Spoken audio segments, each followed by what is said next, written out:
the way, remember when Democratic pundits thought that the fight over abortion rights could push Vice President Kamala Harris to victory?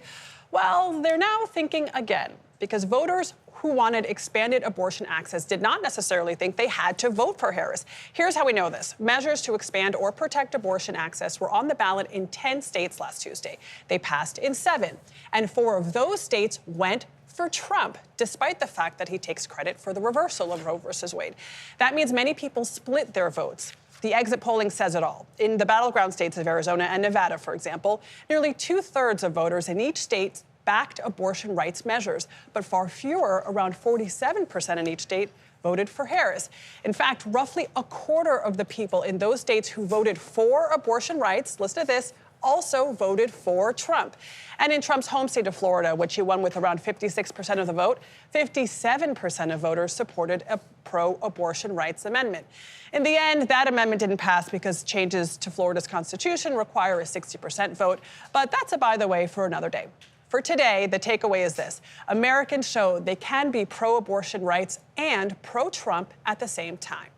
So what might abortion access look like under the new Trump administration? For more on that, we're going to turn to Caitlin Huey-Burns, who has reported on this issue for many years and followed President-elect Donald Trump on the campaign trail and has spoken to him about this very topic. Caitlin, good morning to you. One of the things about politics is you sometimes say a lot of different things, hoping different audiences hear you. And one of the things Donald Trump seemed to do, at least as the election closed in, is soften his comments about abortion and seem to be more to the side of supporting abortion rights, or one could hear it that way anyway. What did you hear? Yeah, Tony, that's a great point. I mean, going into this election, the big question was, does support for abortion rights translate into support for Harris? The answer to that was no, but that doesn't mean that this issue didn't shape this race significantly, and it did. We covered how Republicans had to respond to the fallout. You mentioned, the 2022 midterms and the messages that were sent there. Republicans did recognize that they did have to have better answers to address the fallout. And so when you look over the course of the campaign, Donald Trump did adjust his positions to kind of accommodate the fallout. He said he wouldn't support a national abortion ban. He actually said he would veto it. You heard J.D. Vance on the debate stage in that vice presidential debate saying, hey, look, we need to do a better job talking to women and messaging on this issue and doing more for women who have children.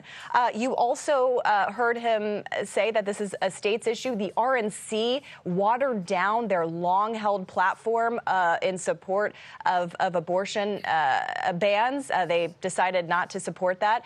And in an interview that I had with Donald Trump in August, he told me that he would not enforce the Comstock Act, and this is a kind of antiquated executive kind of authority that he could use that would essentially prohibit the distribution of medication abortion. And he told me that, no, he wouldn't. Now, there are all sorts of questions about, of course, what you say and what you do as president, but it is clear that Republicans knew that they had to respond to the fallout. They did so. And in some of these states, they were able to have the options to support Donald Trump and support abortion rights in their state. And there's been some supporting that by having these amendments on some ballots in states, that it made them comfortable supporting abortion rights, but also supporting the now president-elect by giving them, a little bit more flexibility in their votes. Caitlin, what do you think it was that made it that abortion didn't do what it's done in the past, which is drive voters to vote for the Democratic candidate or Democratic candidates in the midterms? Yeah, I mean, leading up to this, in any state that abortion was on the ballot, it passed, even in red states like Kansas. But the big question was, does that translate to support for a presidential candidate? We just didn't see that before, and this election was going to be the big test of that. And we have the answer, and I think what we saw in our polling, in our post-election data, and in lots of conversations I had with voters, is that in many of these key battleground states, they had a lot of options. So if you think about it, with the exception of Georgia, all of the battleground states either had less restrictive measures on the books already protecting access, or a ballot measure, or a Democratic governor who they thought wouldn't support abortion restrictions, or, perhaps some combination of all of them. And when you look at some of these key battleground states like Arizona and Nevada, for example, Donald Trump won them, but those abortion access measures, preserving access in the state constitution, also passed. So if you think about it, if you cared about abortion access, but you also were concerned about the economy, the border, other kind of more immediate concerns for your everyday life, you had two options there. We talk a lot about how voters can think about a lot of different things at once heading into the election. And in some of these key battleground states, they had options to exercise their, or show their opinions on a variety of different issues. So in Arizona, you could support Donald Trump, for example, while also support that ballot measure. And as I'm sure you've heard time and time again from voters, it was the economy that really drove people.